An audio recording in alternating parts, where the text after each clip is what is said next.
So the way that we go from getting the ground to look like it did before to where it is today, we started with a box blade with a dozer, and we got it leveled out, and then I came back with a disc on a tractor.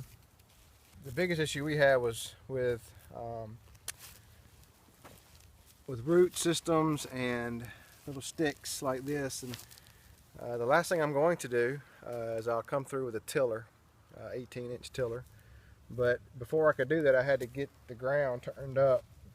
And luckily for me, the soil, as you can see, this is just literally about 3 or 4 inches below the top level of the surface, and so we've got black dirt that far. So I didn't have to actually turn the soil under. You may have to do that. You may have to get under the soil to get it turned over. In fact, you may have to go deeper than the topsoil, and that may require you to get 6 to 8 inches below. But fortunately for me, when we ran the box blade through it and got all the weeds off of it, I was able to get topsoil. And so what that does for me is I was just able to bring a disc through here and just turn the soil, and it just opens up me to be able to skip that step of turning that topsoil upside down. Now, what I am going to have to do, but I'll have to wait a couple of weeks, is there's 2 major things out here. Number one, we obviously have grass, and weeds. So what we're going to do, since the root systems of the grass and the weeds were turned up, we'll let them die off. They'll burn off, and we'll come and get those up. And then also there were a lot of root systems. I had a lot of trees out here. This used to be an area built up in trees, but we had them cleared out a couple years ago. The root systems are kind of still in the bottom or below the ground level, so I had to pull those out.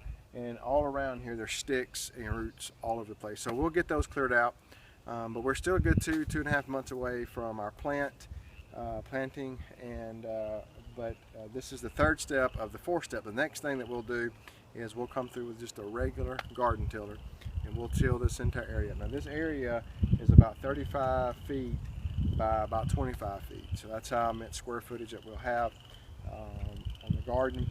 But this was a big accomplishment today. I could not have done it without friends and their help. And for you at home, if you don't have something to dig the soil up with, you can always rent equipment. You can go to your local rental place and get a tractor or something that can pull a disc behind it. But you're going to have to turn the soil under. It may mean that you get something to get about 6 inches below the topsoil, but for me, as like I said earlier, we're just able to do it with a disc, and that just turned the soil good enough. But it did take about an hour to do, like I said, about 35 by 25 foot area. But we are ready to now get the root systems out, get the sticks out, get the grass out, and the next thing that we'll do is we'll till it up, and hopefully by summertime we'll be able to see some fruit from our harvest. I hope that you'll subscribe to our channel. The project will continue to move on, and this is just another phase of the project, and we hope that you'll like our page, leave some positive comments. Hopefully you'll help us out, and we can help you out by the comments, and we will answer as many comments as we can. Thanks for watching, and have a great day.